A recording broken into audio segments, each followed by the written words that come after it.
ये कहना है कि राम का विरोध इस देश का ये देश कभी बर्दाश्त नहीं करता। 9 लाख साल हो गए रावण को मरे, लेकिन आज तक हम उसका पुतला जलाते हैं। पहली चीज कि राम विरोध इस देश को बर्दाश्त नहीं है। दूसरा, रावण में ज्ञान था, तपस्या थी, सत्ता थी, लेकिन अहंकार के कारण वो नष्ट हुआ। तीसरा, अपने लोगों का अपमान करना, उनकी बात नहीं मानना, इसी के कारण रावण का नाश हुआ। राम के पास सत्ता की शक्ति नहीं थी, लेकिन न्याय और नीति की शक्ति थी। और यही कारण है कि 9 लाख साल के बाद में भी हम ये मानते हैं कि अधर्म और अन्याय पर न्याय और नीति की विजय होती है। मेरी दशहरे की आपको भी शुभकामनाएं और सबको शुभकामनाएं। अरे अभी तुम कहा रावण मरा और उसका आनंद मनाओ।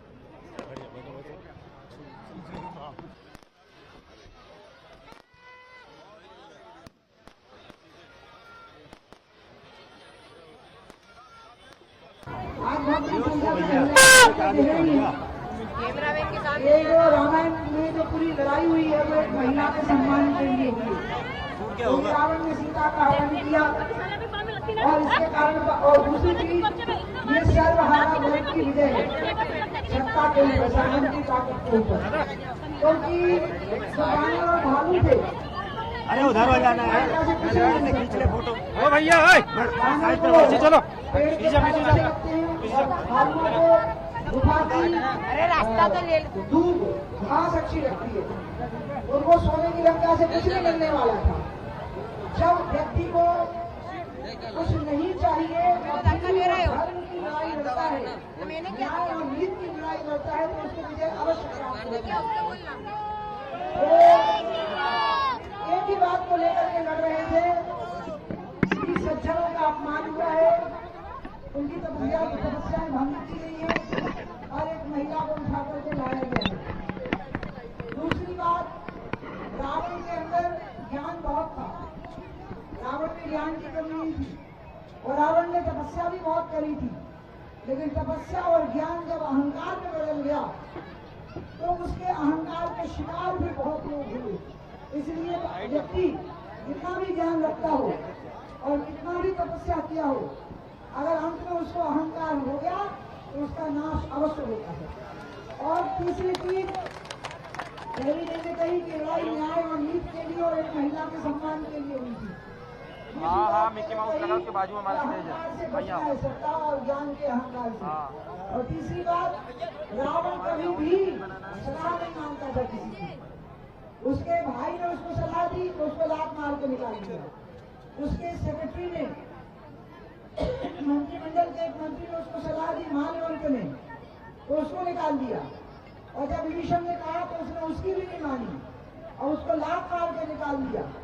और जब अपने सगे भाई को लात मार के निकाला और अपने मंत्री को बाहर किया तो उसका परिणाम निकला कि विभीषण ने ही रावण को मारने का भेद बताया।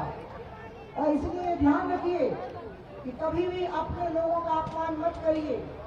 उतना पराये लोग नुकसान नहीं कर सकते हैं जितना कि आपके अपने लोग आपका नुकसान कर सकते हैं, क्योंकि वो आपसे आशा नहीं करते हैं कि आप उनके साथ बुरा व्यवहार करोगे।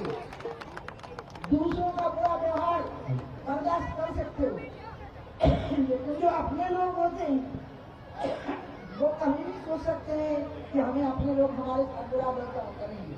ये बातें हैं।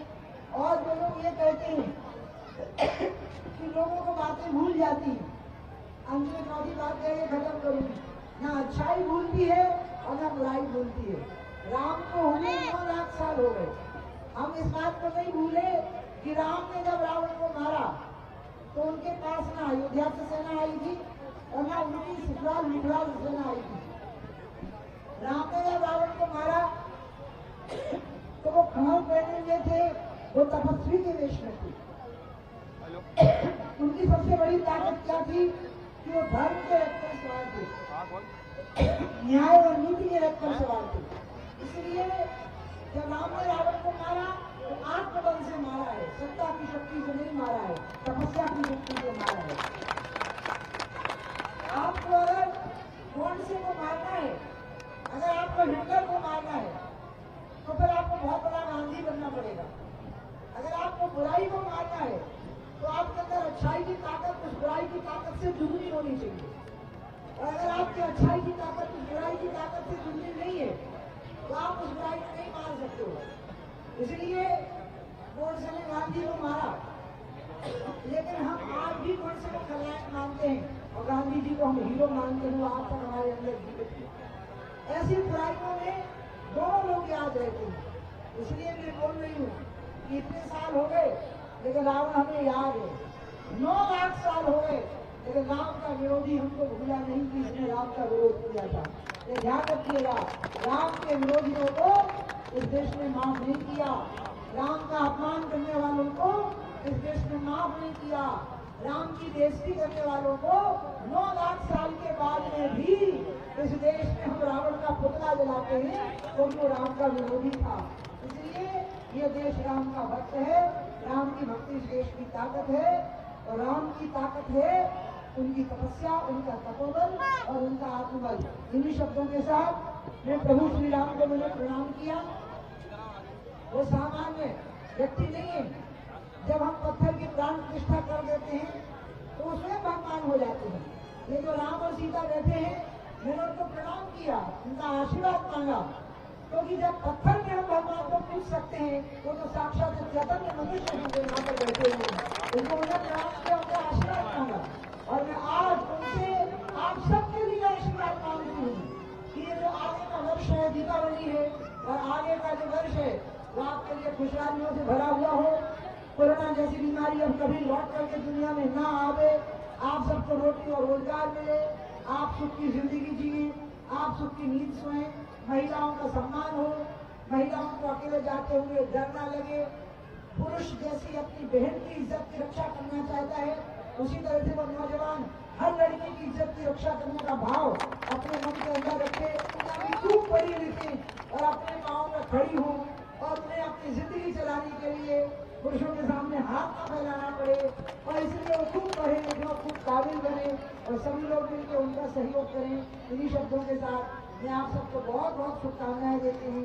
मैं आपसे कईयों से उम्र में बहुत बड़ी होंगी और कई बुजुर्ग ऐसे होंगे जिनसे छोटी होंगी, लेकिन मैं सन्यासी हूँ, इसलिए मैं आप सबकी माँ हूँ और इस नाते से मैं आपको आशीर्वाद देती हूँ।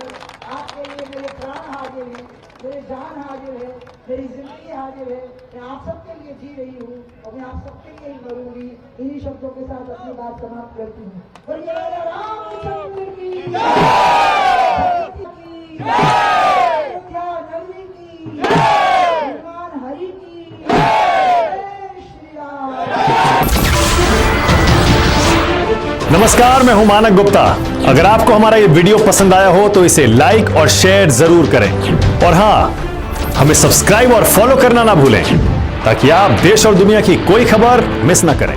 तो जुड़े रहिए हमारे साथ और देखते रहिए न्यूज़ 24।